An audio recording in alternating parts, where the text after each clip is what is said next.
नमस्कार, आप देख रहे हैं N24 न्यूज गुजरात। सूरत शहर के सचिन विस्तार में ज्वेलर्स की दुकान पर फायरिंग, विस्तार में दहशत का माहौल।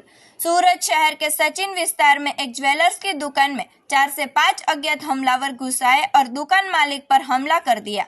हमलावरों ने दुकान मालिक पर 2 राउंड फायरिंग की, जिससे इलाके में अफरा तफरी मच गई। घटना को अंजाम देने के बाद सभी आरोपी मौके से फरार हो गए।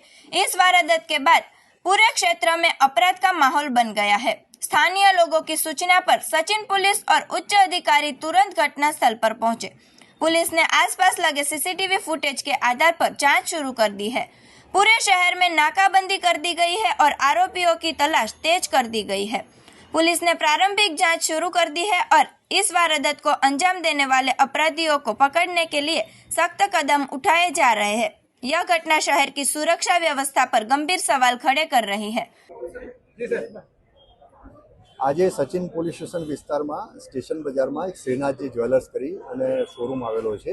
एमां रात्रिना 8:30 થી 9:45 वाग्याना अरसामां एक 4 आरोपीओ फायरआर्म साथे लूंट करवाना इरादे आ ज्वेलरीना शोरूममां आवेला हता અને એમણે ત્યાંથી લૂંટ કરેલી હતી અને ત્યાંથી જે જ્વેલરી શોરૂમમાં હાજર આશીષભાઈ મહેશભાઈ રાજપરા જે હાજર હતા એમને પ્રતિકાર કર્યો।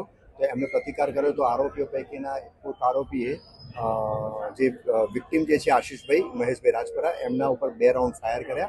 2 રાઉન્ડ ફાયર જે થયા તો એમાં વિક્ટિમ જે છે આશીષભાઈ એમના છાતીના ભાગે બંને 2 બુલેટ લાગી। તો એમને પ્રાથમિક સારવાર અર્થે અહીંયા સચિન લોકલ હોસ્પિટલમાં અને ત્યાંથી વધુ સારવાર અર્થે એપલ હોસ્પિટલમાં રિફર કરવામાં આવેલા, ત્યાં એમને ડેથ જાહેર કરેલા છે। એના સિવાય આ ફાયરિંગમાં બીજા એક વ્યક્તિનું પણ ઇન્જર્ડ થયેલા છે, એમને એપલ હોસ્પિટલમાં એમને સારવાર અર્થે રિફર કરવામાં આવેલા છે। એમનું નામ અત્યારે જાણવાનો પ્રયત્ન ચાલુ છે।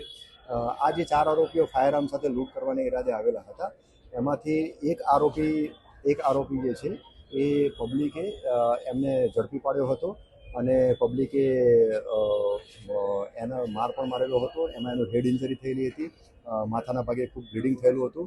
તો એને યોગ્ય પોલીસ જાપ્તા હેઠળ સારવાર અર્થે નવી સિવિલ હોસ્પિટલમાં મોકલી આપવામાં આવેલી છે।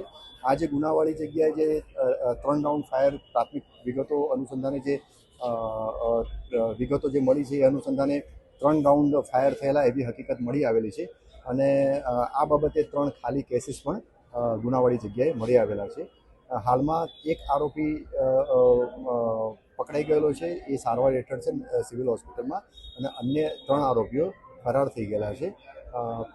સુરત શહેર પોલીસની સ્થાનિક પોલીસની ઉપરાંત ક્રાઇમ બ્રાન્ચની ટીમ અને અલગ અલગ બીજી ટીમો પણ કાર્યરત થયેલી છે આ 3 આરોપીઓને ઝડપી પાડવા માટે।